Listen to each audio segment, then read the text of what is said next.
club promotion on social media. Please attend throughout the meeting and kindly do not leave to come back in again. President Dinesh, now I hand it over to you. Thank you. Thank you, John. May I call the meeting to order?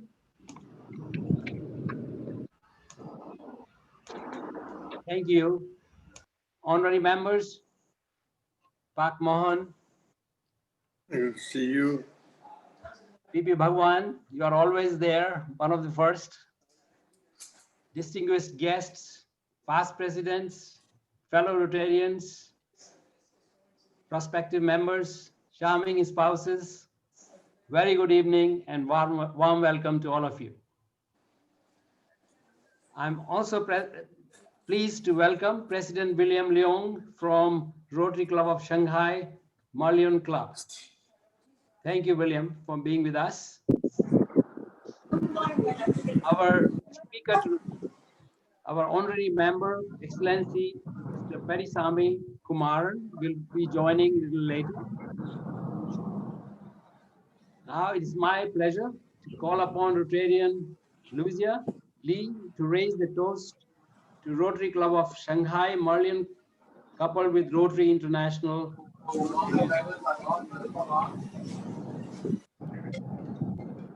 Thank you, President Dinesh. It is my pleasure today to raise a toast to the Rotary Club of Shanghai Malayan Club. We're pleased this evening to have President William Leong, who is president of the club. Fellow Rotarians, please join me in a toast to the Rotary Club of Shanghai Malayan, coupled with a toast to Rotary International. Rotary Club of Shanghai International. Hello, thank you. Cheers. Thank you, Lisa. Thank you. Now, I call upon President William Leong to say a few words about his club. President William, please. Hello. Hello, everyone. Can you hear me? Yes. Yes. Yeah. All right. Yeah, I'm William Leong. Actually, I'm a Malaysian, and I've been in China for 29 years. And I started my accounting firm in China 20 years ago, and I joined Rotary Club 3 years ago. And in fact, I'm not the current president. I'm the president-elect. I'll be president in the coming July. Yeah. Our club is pretty young, so we hope to learn more from all of you. In fact, our club called Malayan, meaning that most of our members actually are from Singapore, but they work in Shanghai or Suzhou or Wuxi. At the moment, we are a small club. We only about 19 members. Yeah. 3 of them actually Malaysian, including me. Yeah.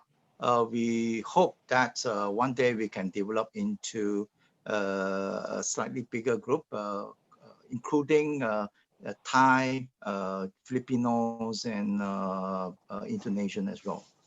We try to develop into the ASEAN type of membership in our club. Okay. Thank you. Nice meeting you all. Thank you. Thank you, William. Thank you. Okay, I think I'll share my slides.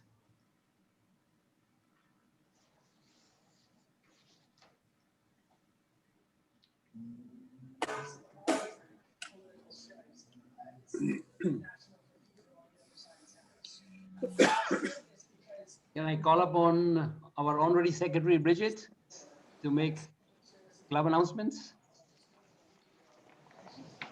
Bridget, please. Yes, sure. I just have one announcement to make, which is the 6th and 7th International Service Committee meeting will be hosted by Director Varun Gulati tomorrow evening. And I think PP Tapan already alluded to it. It will be a hybrid meeting. Some members will meet at Tolerance office in International Business Park. Some will join via Zoom. And I hear from Director Varun that There will be a dinner afterwards for people who do have the time at Dempsey. That's tomorrow, 7 p.m. And I think Varun has already shared the login details, and the location, as I said, is the Tollermo office in 1 International Business Park. That's it from me. Thank you, Bridget. Birthdays. These are all the birthday boys and girls. Bridget Honorary, 21st of January. Oh, President nominee Louis Lim, 24th January. Sylvia Chung, 26th. And Bridget, yourself, on 26th January. Happy birthday. Thank you very much. Please join me to wish happy birthday to all of them. Happy birthday. Happy birthday. Happy birthday. Happy birthday. Happy birthday. Happy birthday. Happy birthday. Thank you. And we have the wedding anniversary celebrants this week. I can see Ranga here. Hey, this is today. Hello, Ranga and Uma. Wish you. Oh, Uma is there. Yes, I am. Very happy wedding anniversary. Happy birthday, Ranga. No, not you very much. Happy anniversary, I mean. Happy anniversary. Oh, wedding anniversary, yeah. Happy Happy anniversary. anniversary. Happy anniversary, Ranga. Thank you very much. Happy anniversary. Hi, Uma. Alex in June, 23rd January. Horst and Deborah. Oh, he's here also today, 25th of January. And President Jae Kyung and Bang Hu, 26th of January. Wish you all very happy wedding anniversary. I'm very pleased again that there are 2 new members being inducted. It's always nice to have new Rotarians joining our club. And who these are? First name are very similar, little difference. Praveen and Praveen Kumar Walia. The 2 new members who will be inducted today. And I'll call upon now Vice President Suresh Kirti to introduce new members. Suresh, please. Thank you, President. It's my pleasure to introduce 2 candidates for induction today. They are Praveen Suraj. Praveen Suraj is a Singaporean, 32 years old entrepreneur. He runs his own company called Ryan Facilities Management. He holds a degree in law and finance, but is into basically facility management. He's a very active volunteer in health camps under COVID-19. He was the best soldier in SAF in 2009. He loves writing, drama, martial arts, hockey, and running. And I present to you, he was basically proposed by Dr. Chan, and his classification would be contract services cleaning. The other candidate would be Praveen Kumar Walia. He's an Indian, just moved into Singapore. He's a director and a C-level person from the consumer division for APAC for Goodyear Tires Manufacturing. He holds an MBA from Booth School of Chicago, has a passion to serve community. His classification will be tires, manufacturing, and sales. He spent 35 years in Goodyear. He's been proposed by PP Tan. Thank you. Thank you. Thank you, VP Suresh.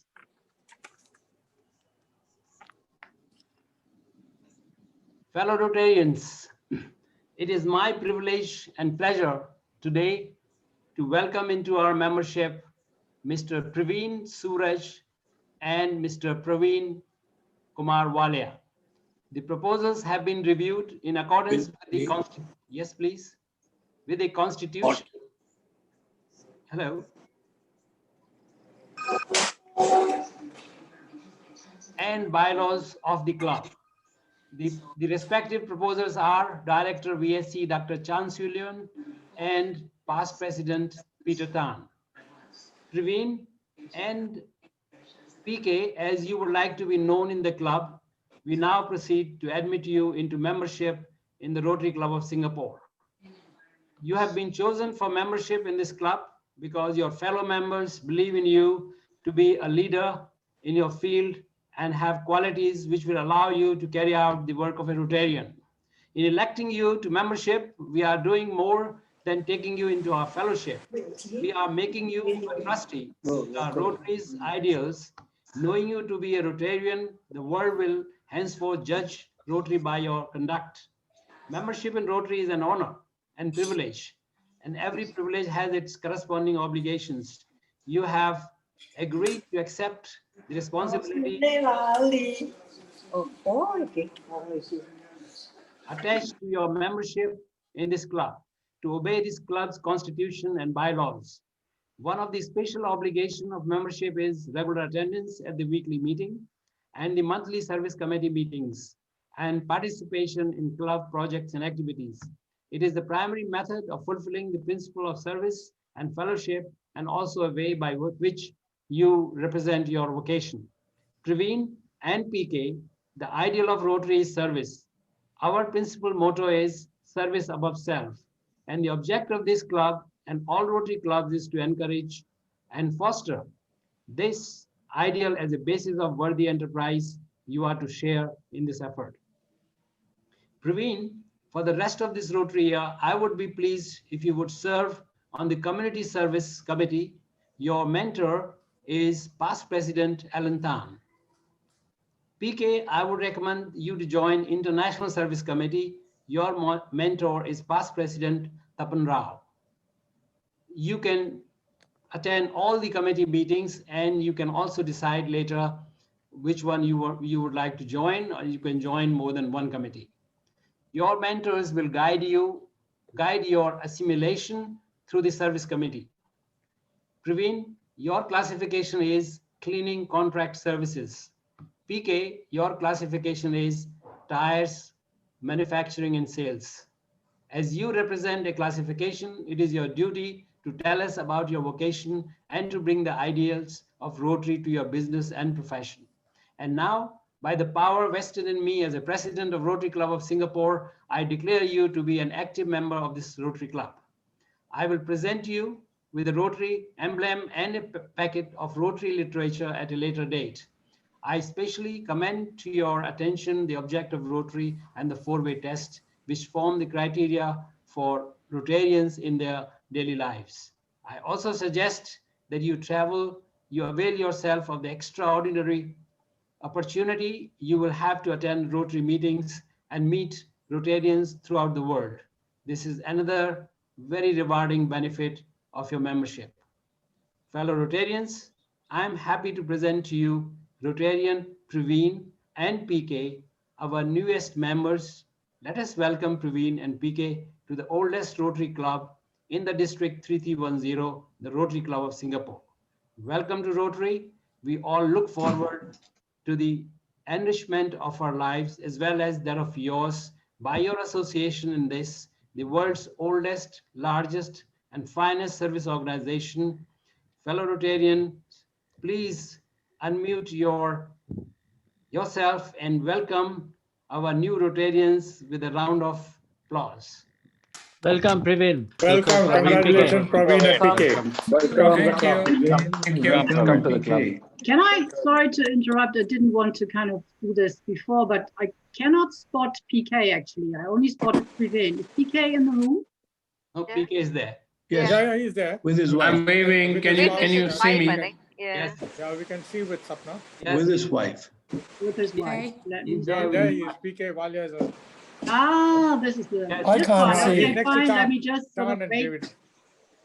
There we go. Sorry, I did not sort of. They both are here. Yeah, perfect. Right now, I would like to call upon Praveen to address us. Praveen, please. Hi, hello everyone. Very good evening to everyone. Thank you, President Dinesh. Yes, I'm Praveen. I'm currently running cleaning contracts. I do for restaurants, for condominiums, and for other facility management areas. I was an ex-nurse. I've been in nursing for about 4 to 5 years. I was in the cardiac theater for the longest time. So after that, I decided to had the opportunity actually to join a friend and his business, and then that's how we grew. And it's been a very rewarding experience running a business after being been the employee for after a very long time, for a long time actually. So running a business is pretty interesting, pretty exciting, and more so I think joining the Rotary Club because I seen the work. I seen everybody has gone for donation drives and for the food food from hearts. Yeah, and then I think I've met some of them. I've met Mr. Atul, and then I've met of course Mr. Suresh as well. It's been a really gratifying experience, and I've always wanted to be doing this, but I think never got an opportunity or didn't know how we could contribute back to society. And I think this is a perfect opportunity. Yeah. Thank you, Praveen. Thank you, Rotarian Praveen. Welcome. Thank you. Now I will call upon Rotarian PK to address the club. Rotarian PK, please. Thank you, President Dinesh. It's nice to hear the precursor Rotarian in front of my name. It's a matter of great pride for us.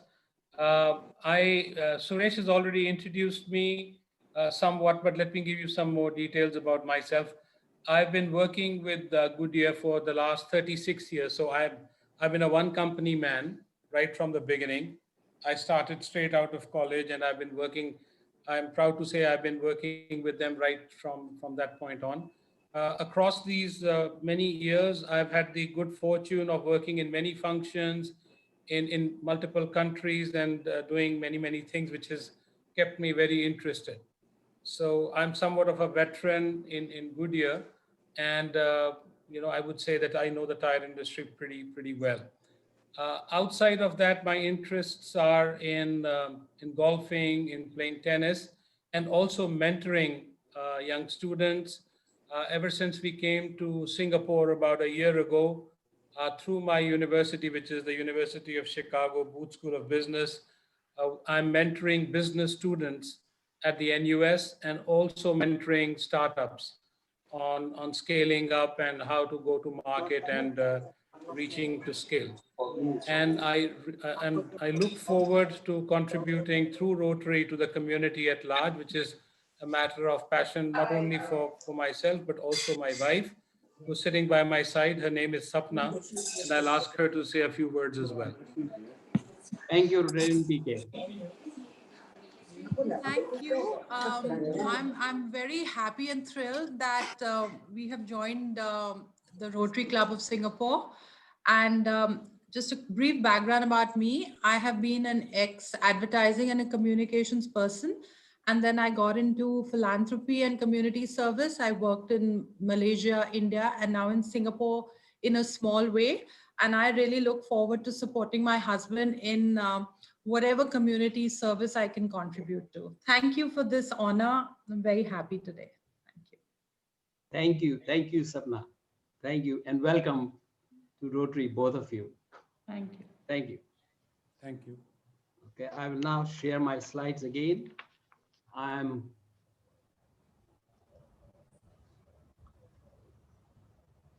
looking forward to His Excellency. Is he here?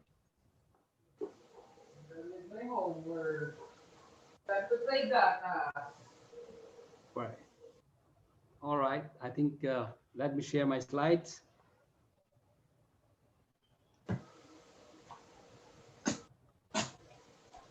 Yes, he is here. Okay. All right. So he's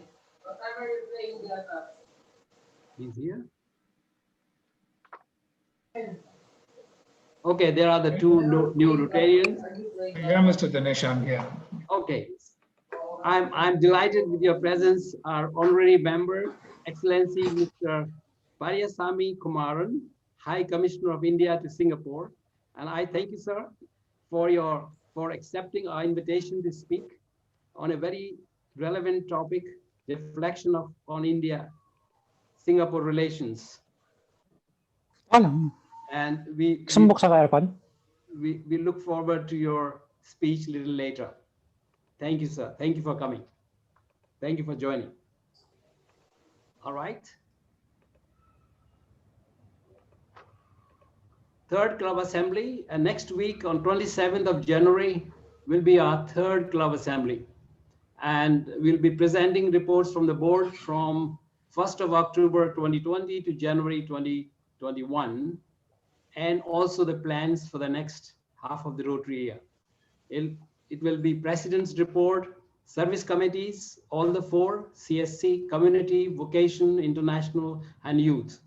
And then the club committees, membership, club administration, public image, club, Rotary Foundation, and finance. And it'll be followed by question and answer from the floor.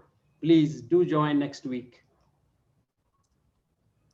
Again, repeat, World Understanding and Peace Day to celebrate 116th birth anniversary of Rotary International on 23rd February 2021. It will be our first physical meeting at Centennial Conrad, Singapore, and it will be connected by Zoom to all Rotary clubs in Singapore at various locations. Details are being finalized, little more next week. Fellow Rotarians and guests, we are back to Kaifer. Kaifer is Know Your Fellow Rotarians. Whom we are going to know today? I'm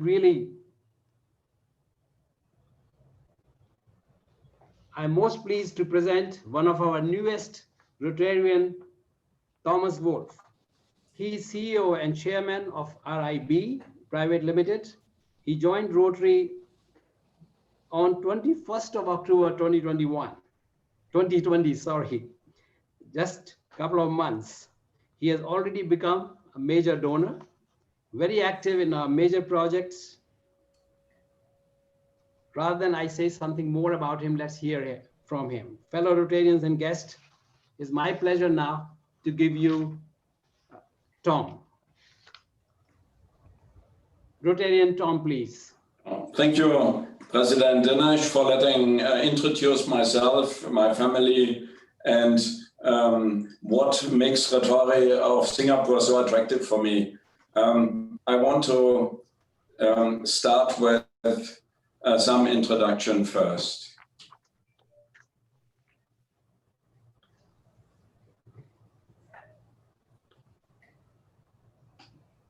I'm a German entrepreneur, marketer, innovator, and investor.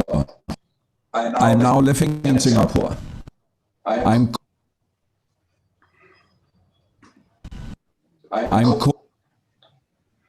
The audio is not that good, actually, Tom. Yeah, I don't understand it because it works. Now it's better, but... I'm a German entrepreneur, marketer, innovator, and investor. I'm now living in Singapore. I'm co-owner and the chairman and CEO of the Frankfurt stock-listed construction management software company called RIB Software. And I have been a member of the board since 2000. I'm a specialist in cutting-edge IT technology with over 25 years of experience. RIB is a global technology leader in the architecture, engineering, and construction industry. Me and my Scottish wife, Yvonne from Edinburgh, have been married for 27 years and we have 3 children. I studied economics at Berlin Free University, master degree in business administration called Diplom-Kaufmann. I was frequently invited to consult McKinsey and to speak at conferences. I have led thousands of IT international professionals escorting the construction industry on a digital transformation journey. With an abundance of international experience, I have been working and living in Asia for over 15 years. I also lived and worked in Weimar for many years, where I developed Bauhaus concepts together with the Bauhaus University in the early 1990s. Besides Europe, I'm also running large international China, North America, Australia, as well as in Singapore. I'm sorry to interrupt. In 2019, I invested in a Bauhaus 100 Years movie to summarize my view and beliefs on the Bauhaus movement and how we can use a new Bauhaus concept for the challenges of the 21st century. Besides my entrepreneur career, I have started my philanthropy first career back in the 90s. In 1999, I organized a convoy of construction materials to Kosovo a few days after the war ended to rebuild destroyed houses before the winter arrives. Tom, can you stop sharing? I think this is not good because I think your slides I are believe interfering. in giving back to society and serving the communities. In the early days of the 2020 pandemic outbreak, me and my team took the initiative to donate personal protective materials to the I'm now running my family fund called the Banco in Singapore. I feel honored to join the Rotary Club of Singapore, the community at a larger scale together with the Rotarian Fellows. While pushing the digital boundaries of one of the largest economic industry in the world, I believe in giving back to our communities and creating positive changes together.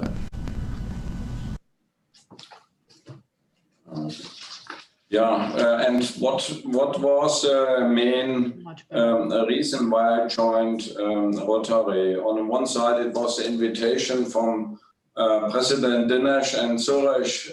They very impressed me as experts, and I think fellowship is very important when you are going into a new country, into a new city, to find people, same-minded people. This was one point. The other point was serving for a community. So as you saw in my short introduction, I have organized a $1 million material supply into Kosovo a few days after the war. And we worked very hard on this Corona support and medical supply support in the last few months. And to serve in a community and to share knowledge with fellows, with highly educated and experts in their fields, it's a huge privilege, I would say. So that I think these are the 3 points. But one point you said is this Bauhaus idea. So when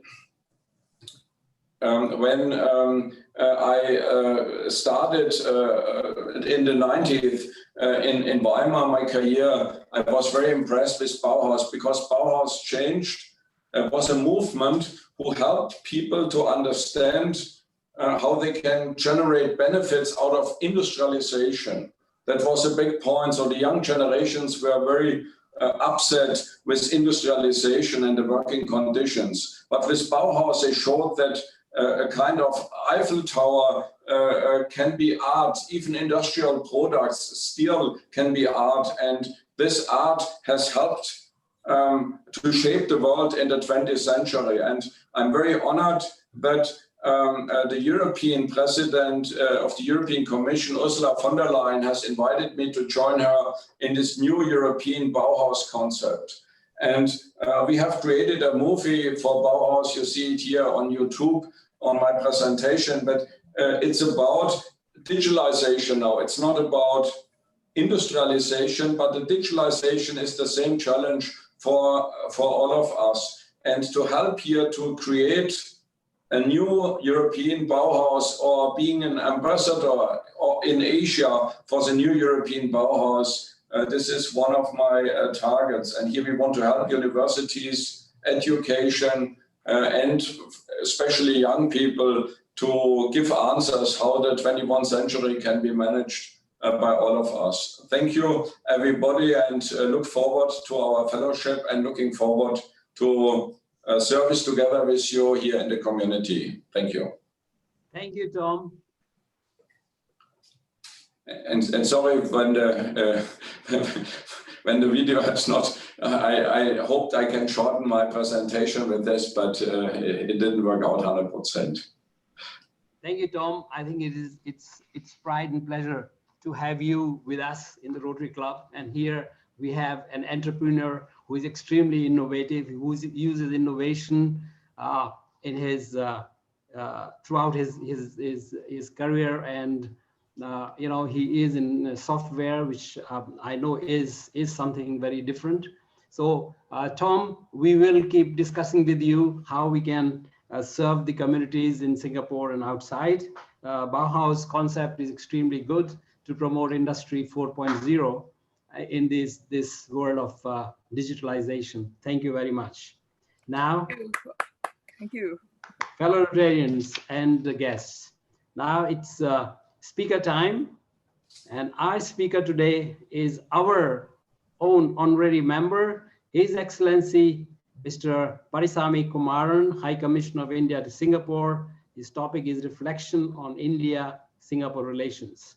COVID-19 is making many countries looking inward and challenging globalization. Let us hear our High Commissioner on this very relevant topic.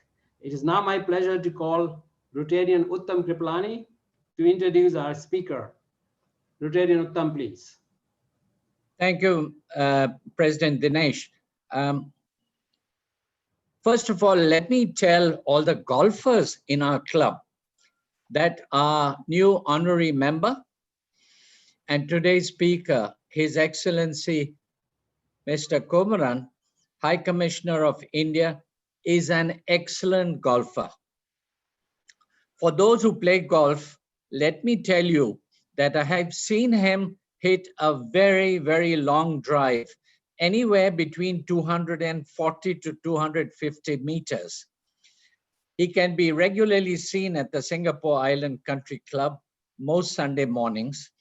I'm not quite sure what his handicap is, but I would be very surprised if it's more than 15. High Commissioner Kumaran came to Singapore recently after a posting in Qatar, where he was India's ambassador.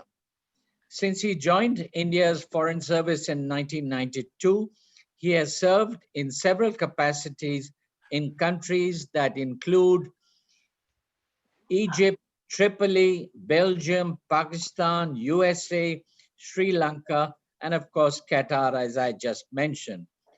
One rather interesting feature about his assignments is that he learned Arabic whilst in Egypt. He's in Singapore with his wife Ritu and his 2 children. Today, we are looking forward with anticipation to his reflections on the excellent relations that exist between India and Singapore.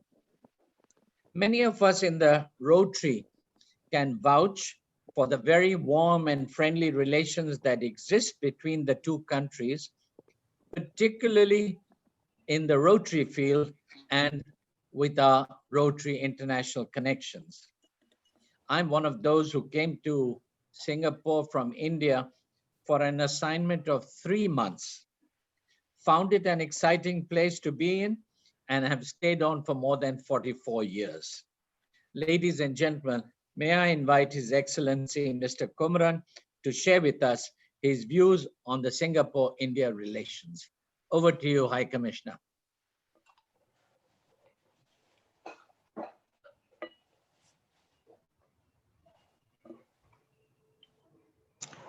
Thank you very much, Mr. Kripalani. The President, Mr. Dinesh Sharma, Secretary, Ms. Bridget Holschneider, other friends from the Rotary Club, District of Singapore. Good evening to all of you. Let me start by wishing everyone a happy and healthy 2021. I also wish to thank you for the excellent social and community service work that the Rotary Club has been doing over the years, especially at a time when the COVID-19 pandemic has posed very, very serious challenges, making 2020 one of the most difficult years for our generation. Despite the passage of nearly a year since the onset of the pandemic, it continues to be on the rampage in several parts of the world. When I was discussing with Mr. Uttam on what subject would be of interest to the members, given the wide variety of backgrounds the members represent, I wasn't sure what would be of immediate relevance to you. I therefore thought I would try and provide a glimpse into some key trends arising from the COVID-19 pandemic, and also give you an introduction to India-Singapore relations and the way they've panned out over the years. As you all know, the COVID-19 pandemic has caused a simultaneous public health crisis and an economic crisis, and to boot on a global scale. This has created a simultaneous demand and supply shock, effectively derailing supply chains all over the world, and from which the world economy continues to reel. It appears highly unlikely that the world will return to exactly the way things existed before the onset of the pandemic. While some of the changes may be of a temporary nature, others may prove to be permanent. Some businesses have lost out in a big way, while others see opportunity in this crisis. Some jobs may permanently disappear, while new opportunities may emerge in some sectors. COVID-19 has compressed years of tech adoption into a few months. The pandemic-driven shift towards remote work, school, shopping, and socializing has boosted the adoption of tech products and services, leading to huge fund flows towards tech startups and massive deal making in the startup space. Low interest rates are also pushing investors to seek returns in riskier assets. Venture capital firms have been able to raise record levels of capital. Soaring stock markets have enabled more IPOs. Tech companies are pursuing more acquisitions. All this has helped startups amass billions of dollars in 2020, something in the range of about 30 to 35% from earlier years. There have also been some other broad trends triggered by the pandemic. COVID-19 has tested many things we have taken for granted, including globalization and the free functioning of market forces and supply chains. As there is greater emphasis placed on resilient supply chains, the focus appears to have shifted from just in time to just in case. This also applies to the supply chains for vaccines, where there are concerns regarding equitable access to vaccines for various countries. Self-preservation and self-sufficiency appear to have become more significant motivations now. Property rentals and prices have dropped in many places as retail and hospitality sectors have taken a hit. On the other hand, the expansion in e-commerce has also increased demand for space for storage, logistics, and delivery services. Airlines, anticipating that tourism and air travel are unlikely to return to pre-COVID levels anytime soon, are increasingly looking at converting some of their passenger aircraft to cargo aircraft to take advantage of this growth in cargo traffic. On the other hand, it is also possible that in some areas such as retail, hospitality, tourism, etc., that have been beaten down by the pandemic, pent-up demand could be unleashed whenever opening up occurs. Sorry. Increasing shifts in favor of work from home and video conferences has promoted growth in the areas of digitalization, cybersecurity, and data centers. Pharmaceuticals and life sciences sectors are also thriving with significant flow of funds towards new research in these areas as drug companies continue to develop more efficacious and safer vaccines, even as countries all over the world roll out their mass vaccination programs. Some of the technological behaviors promoted by the pandemic include video conferencing, online shopping, work from home, and distance learning. It will be interesting to see if these changes become permanent or whether they snap back after the pandemic. Even as jobs return after the peak of the pandemic, office space demand is unlikely to return in full as businesses in some sectors realize that it is possible for a significant number of employees to continue to work from home and still deliver at the required productivity. It is also possible that since this will require more space at home, we may see people moving from smaller city apartments to relatively larger suburban homes, which are more conducive to work from home.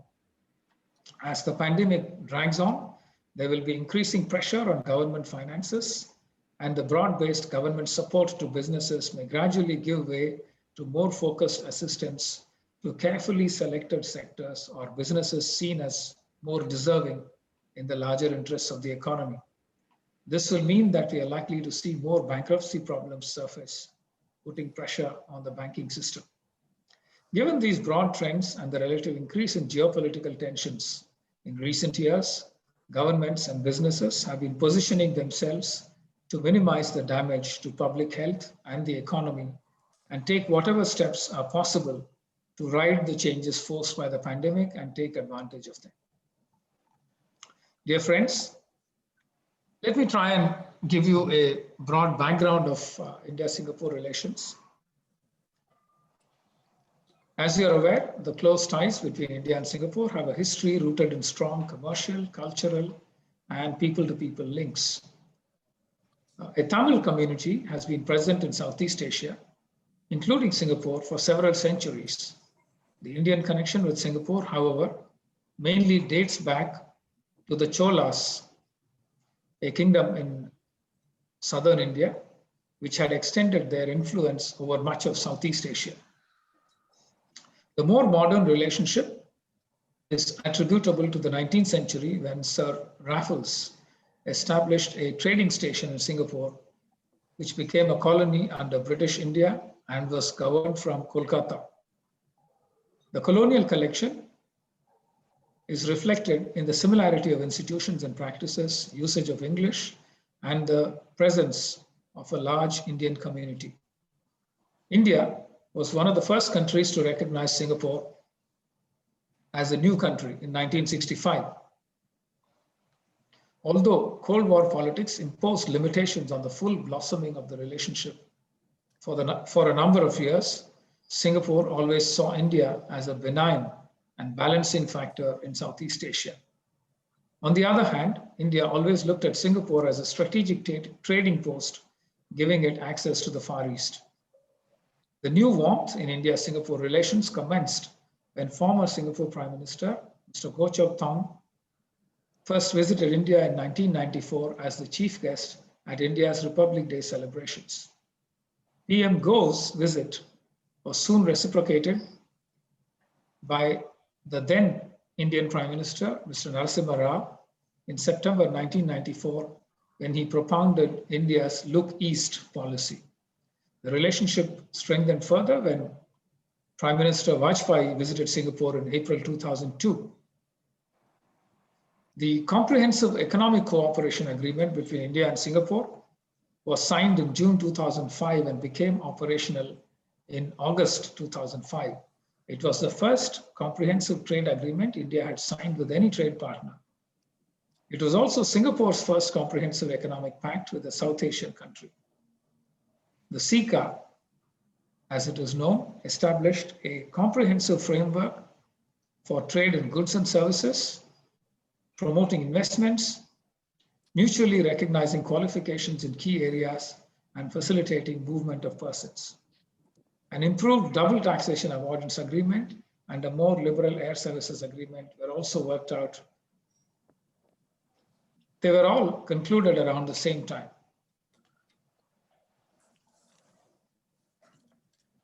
Singapore is seen as a key enabler of entrepôt trade and also hosts the regional headquarters of nearly 900 international companies.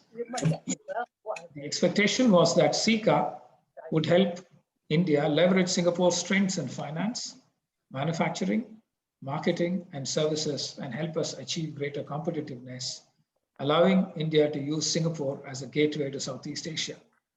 It was also felt that linkages with Singapore-based MNCs would help Indian corporates expand their reach globally. As far as Singapore is concerned, it was seen to offer access to the huge and growing Indian market for goods and services, including finance, enable connections between regional supply chains, and also serve as a key option for sourcing professionals. Subsequently, India's Act East policy was launched in 2014 by Prime Minister Narendra Modi. Singapore's broad-based and multifaceted bilateral relations with India are now underpinned by the India-Singapore Strategic Partnership signed in November 2015 during the visit of Prime Minister Narendra Modi to Singapore. The partnership was further updated during Prime Minister Modi's next visit to Singapore in June 2018, when fintech and innovation was added as a key pillar of the relationship. Since the signing of SICA in 2005, the India-Singapore partnership has witnessed a significant expansion. The following facts and figures will provide a clear idea of the heights to which the relationship has risen. India's exports to Singapore rose from $2.1 billion in 2003-04 to nearly $17 billion in 2011-12. Our exports to Singapore dropped in subsequent years, with the current figure being $9 billion for the year 2019-20. Singapore has since become India's largest trade partner in ASEAN. It is India's 7th largest trade partner globally, with a share of 3% of India's overall trade. In terms of India's exports, Singapore is the 5th largest export destination in the world and the first amongst ASEAN countries. In terms of imports into India, Singapore is the 10th largest source for India globally and the 2nd amongst ASEAN countries. Friends, over the last 20 years, the total investment into India from Singapore is more than $106 billion, and this accounts for nearly 21% of the total FDI inflows into India. In 2019-20 alone, the inflow from Singapore was $14.67 billion. Even during the pandemic, Singapore was one of the largest investors into India, accounting for over $2.15 billion. On the other hand, India's investments into Singapore over the years amount to $71 billion. It will also be of interest to you to note that more than 80% of the listed offshore bonds by Indian issuers are listed on the Singapore Stock Exchange, which has also hosted several high-profile rupee bonds termed masala bonds. On the other side, more than 440 companies from Singapore are registered in India. 2 Singaporean banks, apart from Enterprise Singapore, EDB and Singapore Tourism Board, have their offices in India. DBS Bank currently operates a network of 33 branches across 22 cities in India. It also recently took over an Indian bank named Lakshmi Vilas Bank. The bilateral air services agreement signed between India and Singapore in 1968 was subsequently revised and upgraded 3 times. Singapore is directly connected to 18 Indian cities by 8 carriers. Before the start of the COVID-19 pandemic, there were more than 500 weekly flights both ways in total. A Tata Group SIA joint venture, Vistara, commenced international flight services in August 2019, connecting Singapore to Delhi and Mumbai. In 2019, about 1.42 million Indian tourists visited Singapore, making India the 3rd largest source of tourism to Singapore.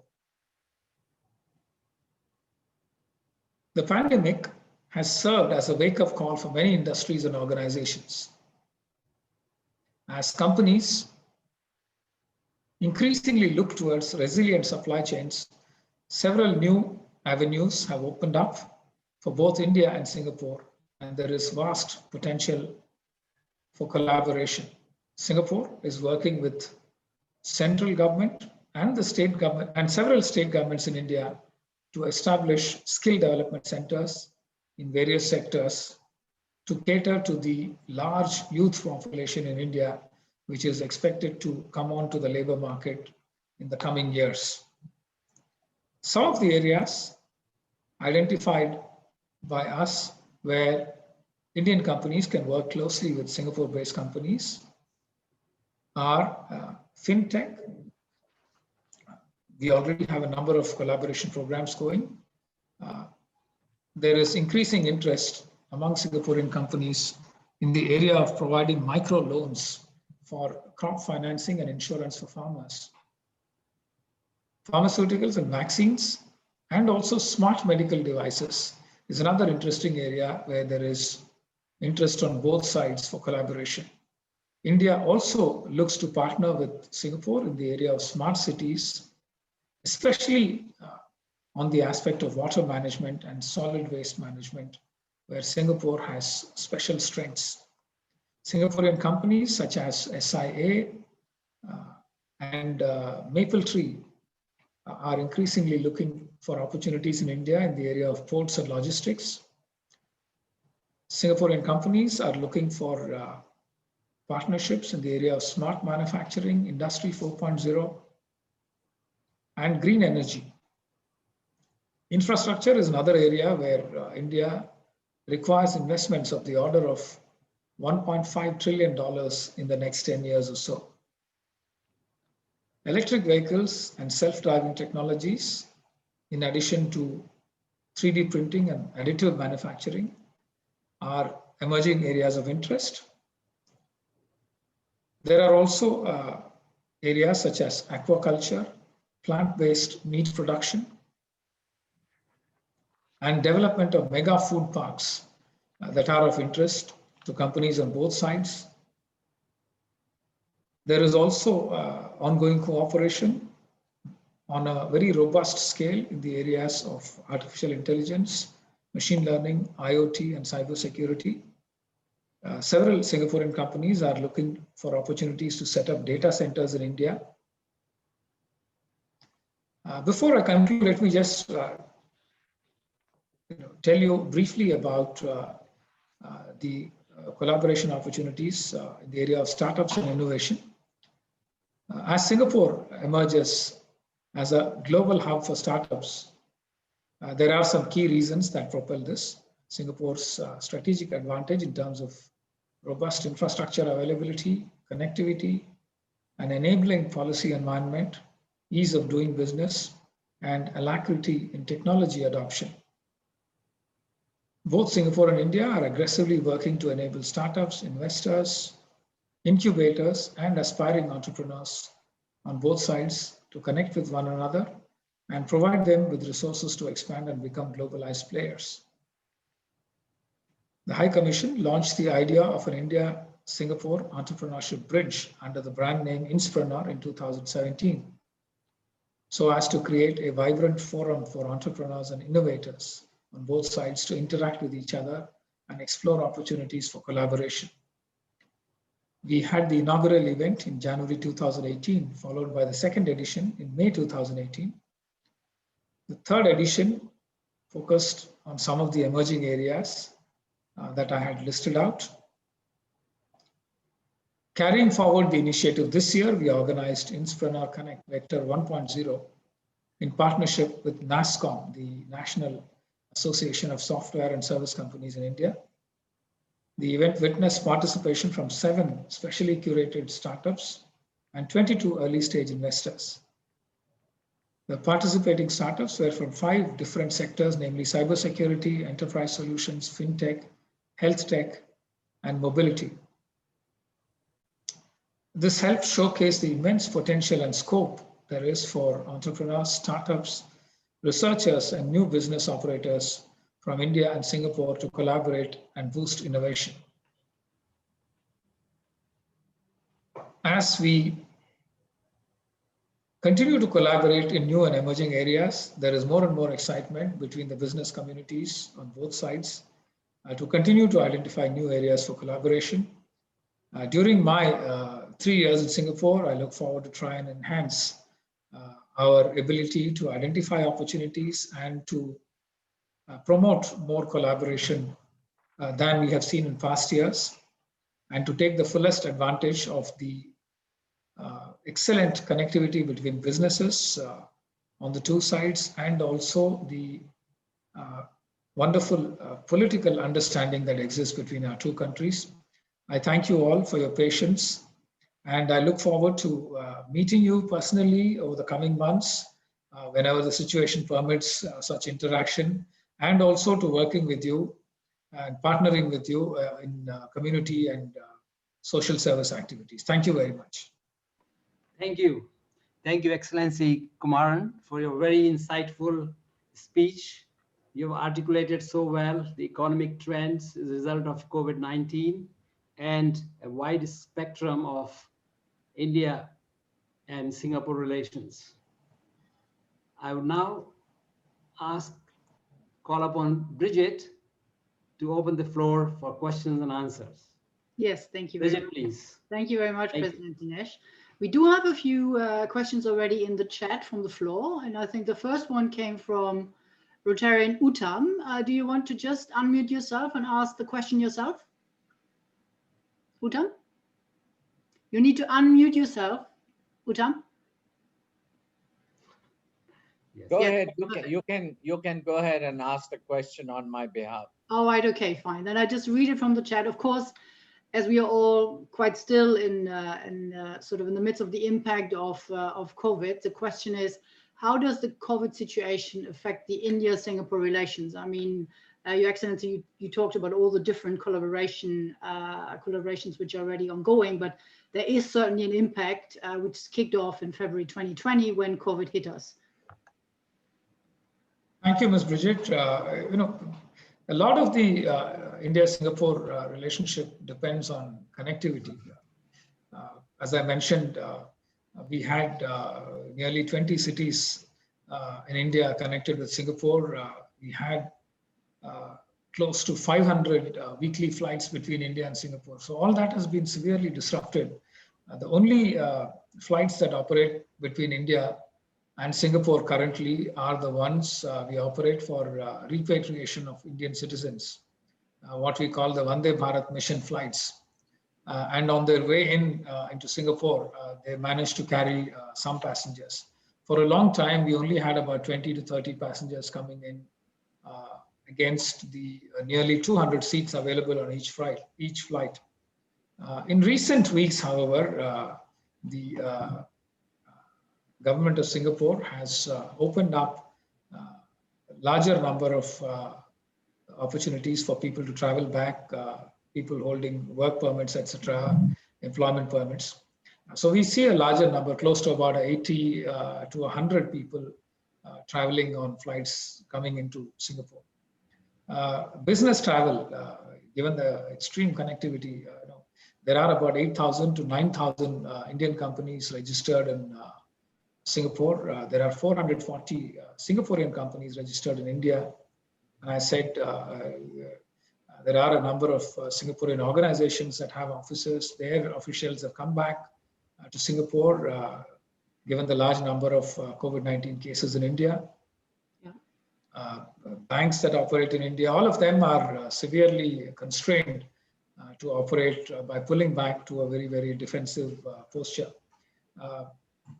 All this has seriously affected our ability to exploit the potential for collaboration to the fullest. Many of us have managed by working from home and using online platforms. Hopefully, once the vaccination initiative reaches a certain level, both sides will be able to take more risks and allow some kind of a limited travel in a graded manner so that connectivity can be restored gradually to the level that existed before the pandemic. Wonderful. There's another question from from the just sort of newly inducted Rotarian PK Valia, which is related to the previous question. PK Valia asks, when can we expect to see resumption of travel between India and Singapore, particularly as you mentioned that there's quite a number of tourist arrivals when the world was still quite normal, but what of course now has completely stopped. So that's a bit of the magic ball kind of question, but maybe you just share your take on when we go back to some kind of normality. Well, thank you for the question, Mr. PK. We are, as I said, there is some kind of a highly restricted travel opportunity available currently between India and Singapore. Tamil Nadu seems to have the most broad links with Singapore. So we have flights going to Tamil Nadu almost every alternate day to the 4 international airport destinations in Tamil Nadu. As far as large cities and other states are concerned, the average is anything between 1 week to 10 days for a flight. So it does cause a lot of inconvenience to passengers wanting to travel between India and Singapore. We are in discussions with the government of Singapore to try and in some way revive a limited travel arrangement to expand on the existing arrangement. Something short of what existed before the COVID-19 pandemic started. And we are working out some kind of a mutually doable arrangement. We gave a proposal which was examined by the Singapore side, a counter proposal was given, and there is a little bit of a negotiation going on. I hope that in a few weeks we should be able to start some kind of a limited travel resumption arrangement. It won't be anything similar to what we are used to seeing between India and Singapore. But that's understandable, I think. Of course, absolutely. There's a question related to use of technology from Rotarian and Vice President Colin Miles. I will just read it from the chat. Could India adopt the national health certs approach that Singapore is now undertaking to offer blockchain-proven certificates of COVID test results, and hopefully in the very near future, proof of vaccination? Bilateral travel would be enhanced more quickly in this way. So that's again related to, as vaccination started in India and of course also in Singapore. In India, of course, it's a much larger population, but that's related to, how can the use of technology and a use of to kind of provide proof of vaccination to actually board a flight be sort of like looked after or kind of examined? It's surely a very interesting idea. I'll take it down, pass it on to colleagues in India. Initially, I think we've just about rolled out our vaccination program as recently as 3-4 days ago. We've not even started discussing about certificates. Initially, I'm sure we would only be looking at traditional methods of certifying that people have been vaccinated.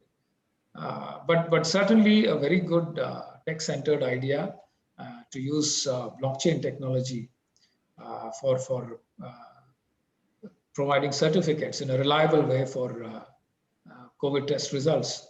I thank you, and I'll pass it on to colleagues in India. Certainly looks like a wonderful idea to pursue. Great. I think there's some. No more. Can I ask a question, Bridget? Yes, of course. Fine. Yeah. So my question is around COVID vaccination. Have you taken one? And if not, then which one do you plan to take? Is it the Bharat Biotech, Pfizer, or any particular liking? No, it's I have to travel to India for that. My own sense is that there's no opportunity for me to travel to India anytime before the summer. I may end up getting vaccinated by one of the options available in Singapore. I hear that the government of Singapore has a priority list, and it is also planning to include diplomats based in Singapore at some stage. And my own sense is that I may end up getting covered under this program rather than the program rolled out in India. And I don't know which vaccine I'm going to get here. But surely, sorry, if you allow me a couple of more sentences. The two options in India are being rolled out in a very, very big way. We already have several lakh people who have been vaccinated. And the rate at which this is going to be scaled up is going to be extremely impressive. It's being compared to the kind of infrastructure we have for conducting our elections. Our general elections witness voting by 800 million voters every time there is an election. It's the largest organized logistics exercise anywhere in the world, particularly in connection with elections. And I believe our lessons learned during organization of those elections are being used to conduct the vaccination program. So surely, I understand that Serum Institute of India, the largest vaccine producer in the world in terms of numbers, not in value, but numbers, has the capacity to produce 2 million doses per month. Sorry, 2 billion doses. 2 million is not very much. 2 billion doses per month. So they expect to roll out huge numbers by the end of the year. So not only will we be able to support needs in India, we plan to help a number of our partners in our neighborhood and beyond with as many of our vaccine production capacities as possible. I think India has also rolled out polio before, and with all the infrastructure, I think this should also, and Rotary is also planning to play a big role. As you would know, Rotary has already played a big role for polio, the eradication of polio in India and elsewhere in the world. True. That's one of our next prerogative. Thank you, sir. Thanks. Thank you very much. There's one question that I don't know if I heard the news correctly. I think, is it AstraZeneca who will kick off production in Pune soon? Oh, it's already been produced, you know. Being produced. The Serum Institute of India is based in Pune. Ah, okay. So they partnered with AstraZeneca Oxford, even as the phase 3 trials are going on. They took a huge bet, hoping that this will be a vaccine that will be successful, and stocked up tens of millions of doses even before the approval process was completed. So when the approval process was completed, they're already sitting on close to 100 million doses of vaccine. Wow. Okay. They are in a wonderful position to roll it out at extremely short notice. Excellent. Are there any more questions from the floor? I was wondering if I could ask. Okay, take a golf. I had a similar question. In fact, my question, which I typed, was about the Serum Institute in Pune, and you just answered that question, which I had just typed out. Oh, so thank you very much. In fact, your High Commissioner, Your Excellency, Mr. Kumaran, your speech was excellent, was covering so many facets of the India-Singapore relationship. And, I really appreciated you're from IIT Madras. So there is another person from Chennai whose mother is from Chennai, going to be inaugurated in 1 hour as the Vice President of the United States. Wonderful. We're all very proud that she's done so well. Bibi Tapan, are you still on? Yes, I was actually, my question is much more simpler and probably related to golf, which is probably a passion rather than a profession. The last association I had with golf and the Indian Embassy was Dr. Raghavan, who was a regular and avid golfer. And I really enjoyed his company at golf. So if we do organize a golf get together, would it be convenient for you to attend? Rotary? Absolutely. I look forward to such opportunities. We are in a large group that plays every Sunday. I would very much look forward to joining. Do you? I mean, as a High Commissioner, I'm sure you can play during the weekdays as well. Once in a These while, are small liberties which you can take. Yes. True. So thank you very much. I look forward to organizing one. I look forward to that too. Thank you very much. Thank you. I think we had very, very good questions, and High Commissioner replied all. And as past President Mohan said, that we really enjoyed your speech. And past President Mohan, have you already given your vote of thanks, or should I ask you again? Please. Oh, no, please come forward and give. But then since you have done that. The formal one. Please, okay. Yeah, formal one. Please come forward and give your vote of thanks. Oh, yeah. Past President Mohan, please. Okay. No, I thought. All right. I will just. Since you had given the vote of thanks, I did not. Anyway, High Commissioner Kumaran, as I said, I was going to preface my thing by the new Vice President of the United States. We have done that already. And you have covered so many aspects of the India-Singapore, the current situation and what you expect with artificial intelligence and machine learning and so many other things. And also the thing is, India-Singapore relationships has come so much since the 1819 when Stamford Raffles came to Singapore. And in fact, it is very different to the view that the East India Company had about Indians and about Indians in Southeast Asia. It is very totally different. And you have put all that forward in a very succinct manner. And Mr. Mohan, if you allow me one interruption with your permission. Yes. It's a very interesting nugget. The East India Company was recently bought out by an Indian businessman, Mr. Yusuf Ali, who owns the Lulu Group in the UAE, and he did it for historical reasons, clearly. So the wheels have come full circle. East India Company is now owned by an Indian business group. Absolutely, that is so appropriate. Thank you. Thank you very much for your extraordinary speech, and we look forward to meeting you and to your speech at our club. Thank you very much. It was really a pleasure to Can you please all unmute yourself and give a big round of applause to Excellency Kumaran? Thank you. Thank you, Excellency. Thank you very much. Congratulations. Very well done. Thank you. Thank you.